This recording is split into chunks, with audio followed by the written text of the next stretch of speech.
Hey everybody, welcome to our channel. Yeah, miserable USA life, retired abroad. Actually, you know what? There's always two sides to a story, and our side of the story is that we actually had a pretty great life in USA.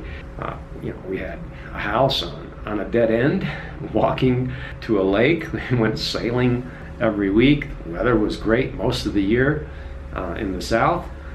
House with a 40-foot pool, huge pool, plenty of room to go swimming in the pool.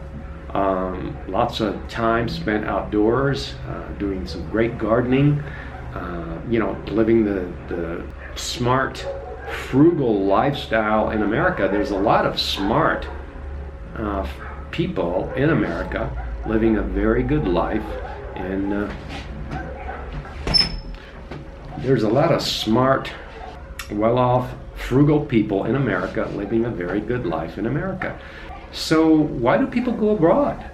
Well, there are advantages to going abroad. For example, I do think on this channel we do talk a lot about that some of the reasons that people use to go abroad are a little bit misguided. Not completely, but a little bit misguided. And what are those? Well, one of them is going abroad to live in luxury. So you see that a lot, especially here in Ecuador. And the amazing thing is that a lot of times people come to these places that are promoted as cheap living for the express purpose of utilizing something like something that's called arbitrage, financial arbitrage. Now, the financial arbitrage is actually not as good in a place where they have the same currency as you have back home. And so that requires putting in the effort to actually be frugal. But see, that's completely in contrast with the reason why some people, some Americans go abroad, and that is to live in luxury. And so being frugal and living in luxury, actually the smart retire early crowd knows that being frugal is a pretty good guarantee that you can live in luxury on very, very much less money. But what you get is this crowd that believes that they don't have to make any effort or be frugal at all. They can just show up and end up living in luxury. And it's not just Ecuador. You see it also in Mexico and a lot of other places. And we outline on this channel how what it really does, it simply produces a kind of attitude where as long as it's quote unquote cheaper than my hometown, which typically ends up being places that are the most expensive areas in the USA, like Los Angeles, Miami, New York, Chicago, that kind of thing.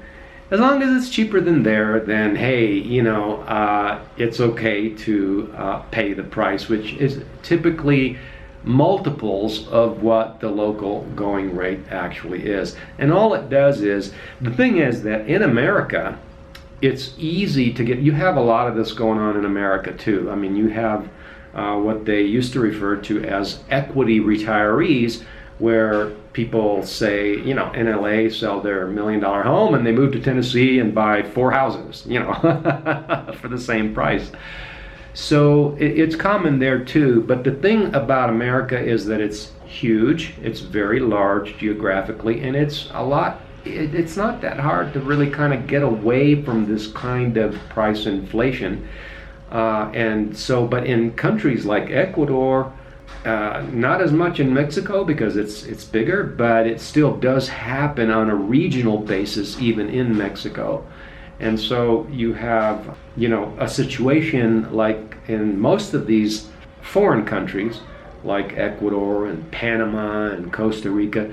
These countries are so tiny compared to America, and it becomes almost impossible to get away, especially when you have a large influx and a steady influx of these kinds of groups that come from expensive areas in America that want to quote unquote live in luxury.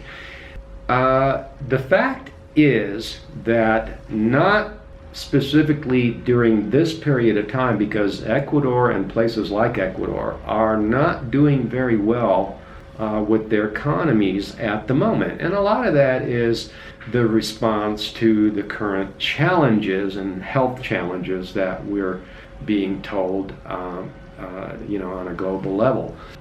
You have the economy that is very low, and a lot of the locals are actually hurting. The tourism is hurting. But I'll make an example where normally prior to this downslope, because the economy wasn't doing that great even before 2020, but after 2020 things got really, really slowed down. And I just read an article that the real estate sector here in Ecuador is superly hurting, and sellers are going to be waiting a very long time before they can even sell their properties. But I'll give you an example. For example, I can get, even today, a house on 5 acres in the US for a half to a third of what things would be going for in a place like Ecuador and even Panama, even less than in places like Panama and Costa Rica. So the whole picture is really quite skewed because of all of the reasons I've just explained. Even so, the expat community does normally, if you get outside, when you get outside of these groups that are misguided with their pricing because of where they come from and the attitude of wanting to live in luxury, which is quite natural actually. As I mentioned, we're living in luxury already in the States, and so to go abroad and have to compete with prices with these kinds of groups like that. Not all expats are in these groups. For example, one of the great things that we really enjoy about living in Ecuador, aside from the fact that we do have family here and we have a permanent reasons to be here, one of the great things is that actually living a simple life can be quite easy, and especially when things aren't being inflated, when there's not the massive competition from these kinds of groups going on, which is what's happening right now after 2020, is that it's actually quite enjoyable to live a simple life in places like Ecuador.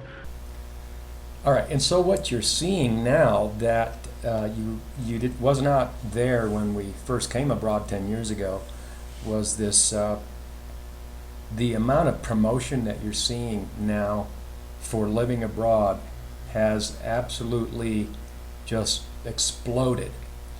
And if you're a longtime viewer, you've seen some of our videos where we talk about the Cuenca Ecuador bubble of 2012 to 2017. Well, that bubble has ratcheted back, and when we first came here, we could walk around all over downtown and barely ever see another foreigner. Maybe you'd see one other foreigner. That totally and quickly changed dramatically and drastically, and after 2020 and even a little bit before that, things have ratcheted back, and we are somewhat almost back to that level, but not really quite back to that level. But it's definitely a lot calmer level. And so just to say that the landscape for living or retiring abroad has gone through extreme changes within the last 10 years, and I would say the last 5 years. The amount of promotion, and I don't have to tell you, and I've also made videos about it, you can just go online and see that none of that existed when we first went abroad. And so what that does is it dramatically changes the landscape and our experience of going abroad. And we've outlined a lot of those things and what they do.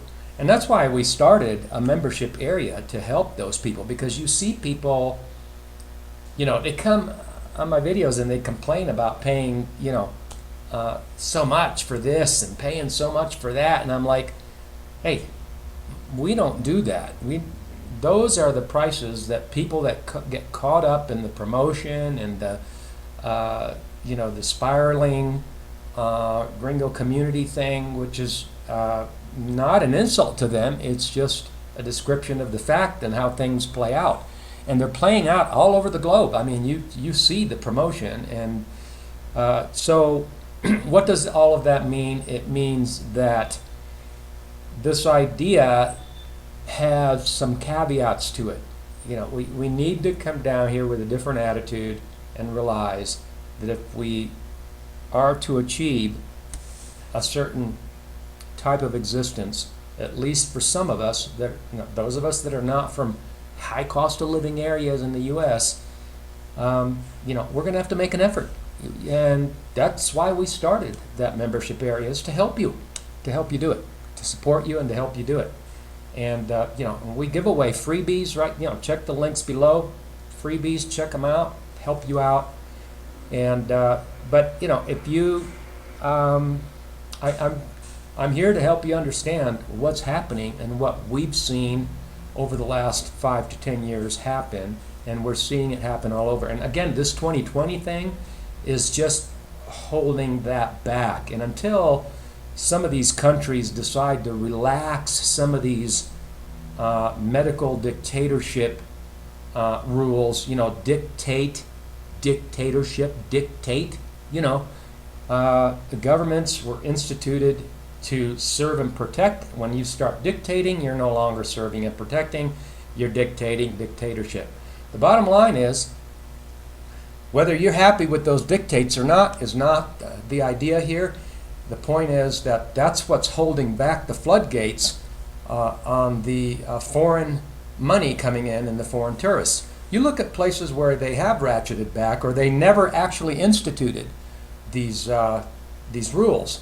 They're booming. Places like Mexico is just still booming with tourism and foreigners and foreign living, and you can just see it by the amount of promotion that it's getting. And I hesitate to say the name of countries because there's not there are nefarious characters in the background trying to change that. So anyway, I think that when more and more of these small countries, because they are small countries, and that's part of what the challenge is the smallness of the geographical area. It amplifies all of the things that happen when influx of foreigners come in. So 2020 is simply holding all of that back, and as soon as some of these countries, all they have to do is decide that this really isn't good for the people, and we don't need to do this. The floodgates will open, and the foreigners will start coming in again. Until then, for those of us that are here, you're welcome to get some assistance and some freebies down below at the link below the video, and understand that you don't have to be in that crowd that's complaining about the prices.